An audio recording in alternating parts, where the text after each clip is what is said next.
Guys, welcome to another IkeGuitar video. Today, I'm with my good friend, Justice Morales. What's up, guys? Justice is one of my dear friends, an incredible guitar player. He's taste, he's got feel, he's got the tone. But today, we're talking about tone.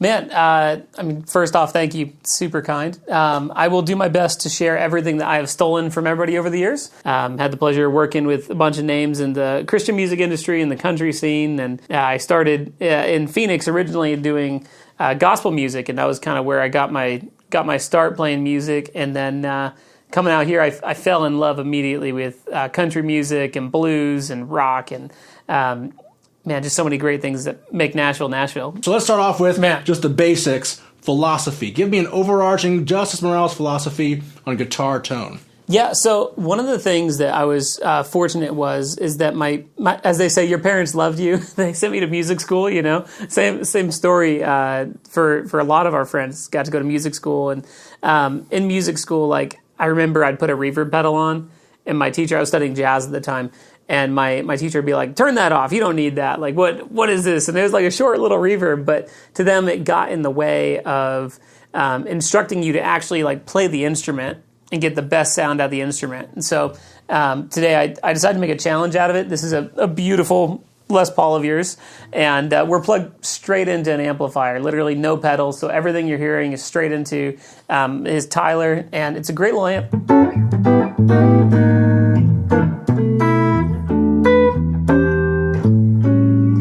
Super beautiful tone. And the main thing that I think people miss is, like, I have a big pedal board. I have my mini pedal board. We all have the toys. We're fortunate enough to have that. But there comes a point where if you can't do it without that, right? Yeah. What are you doing? You know, like it really is a shortcut, especially coming from playing a lot of church music. It drives me nuts when people have the Big Sky and they use the crazy reverbs. I have a Big Sky, and that's like, it is one of the most innovative studio reverbs of all time, but yet we as guitar community just want to put it on the cloud setting on a 7-second reverb with 100% mix, and like send it. Yeah, that's not tone. That's a reverb, you know. And I think a big part of my philosophy coming up was actually from Julian Lage. If you're not familiar with him, check him out. Like, absolutely, arguably one of the best guitar players alive on the planet today.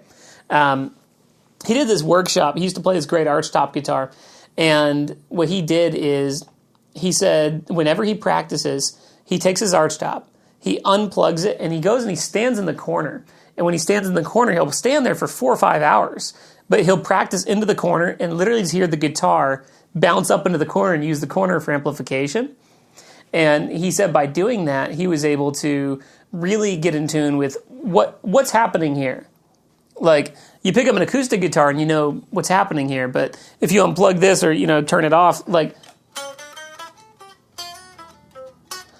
you still hear things, but is it pleasant? Do you hear buzzing? Do your fingers do weird things? Are they crossing over each other? All that, like, that's where I think people need to start. That's just my opinion.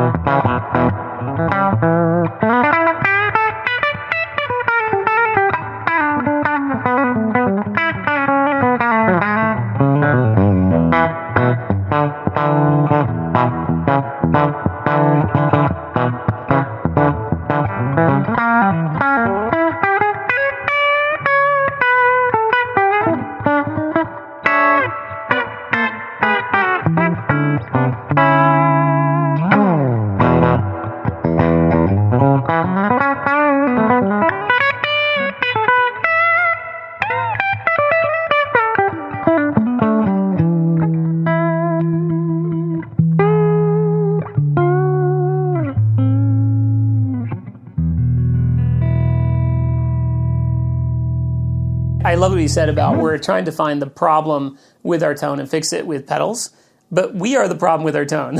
Like, just candidly, like, if your tone is super bright and your amp is set flat, chances are you're attacking it too bright. If your amp is muddy, chances are you're not using the right pick or hitting it with the right approach, or maybe you don't have the right speaker for your sound. And those are all little things, but you need to sound good with just you and the guitar unplugged in the bedroom.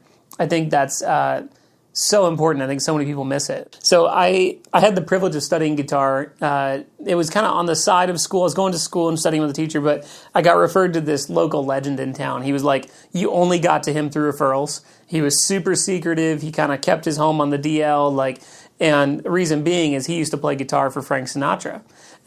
Anyway, I ended up taking lessons with him for a couple of years, ended up playing in his, he had a guitar ensemble band, and I played with him for 4 years. That was a big part of what pushed me to become who I am today. And he was just absolutely incredible, the kindest person, but also the most straightforward, hurtful person you've ever met.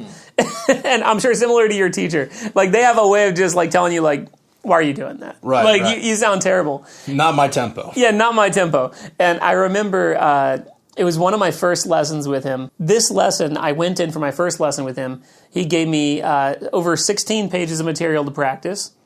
Each page required about 6 hours of practice, or the pages required about 6 to 8 hours of practice a day, and took me about 2 months to digest all that material. After the lesson, I remember going and I sat in my car and I stared at my steering wheel for literally 30, 40 minutes because my brain just was completely shut off by the amount of information that this man knew and I didn't know. And I remember that during that lesson, he very kindly but straightforwardly told me that my technique was holding me back. And he said, basically, if you want to play guitar properly and you want to go further than where you're at, you need to start over. I had to relearn my picking technique. I had to relearn how I finger the guitar. I had to relearn my scale shapes. I had to relearn my chord families and my voicings. Literally everything from the ground up. And then sight reading. My reading wasn't good enough. I had to get to a point where I could sight read things well.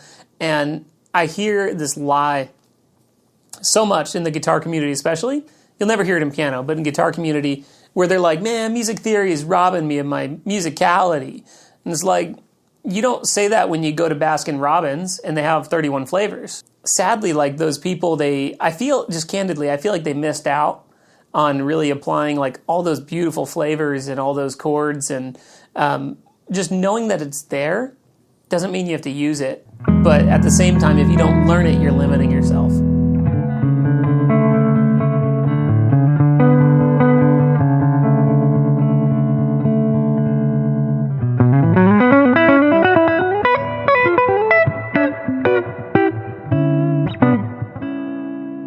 I was listening to a Pat Metheny interview this week, and he totally blew my mind. Pat has been a hero of mine for years, my whole life. What he did on even tunes like James and all that, they're just insane.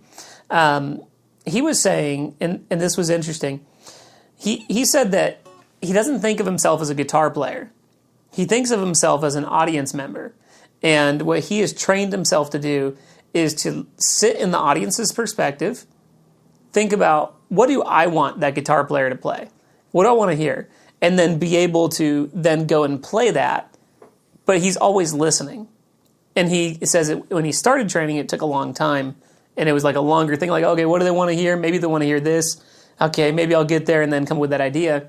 He says, but over the years, that becomes instant. And you get to the point where it's you're listening to yourself and you're listening to them, and this is something I'm still working on this.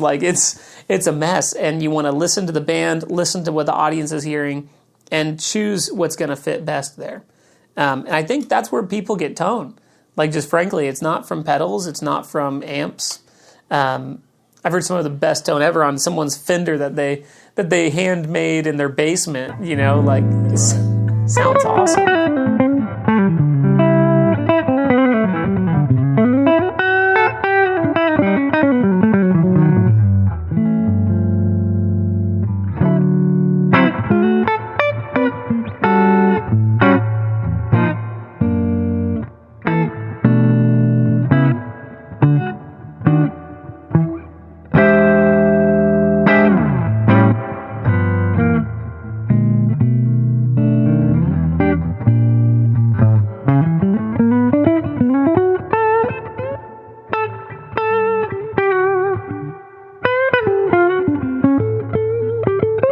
Thank you so much for watching our video. If you liked it, please consider subscribing. I make videos all the time. Justice, You are the man. Come on. Thank you for coming out and just showing us your ways. Humbled to be here. Where are we playing out to, bro? Man, you just want to play a little, that 1/4 thing we had earlier? Yeah, let's do it.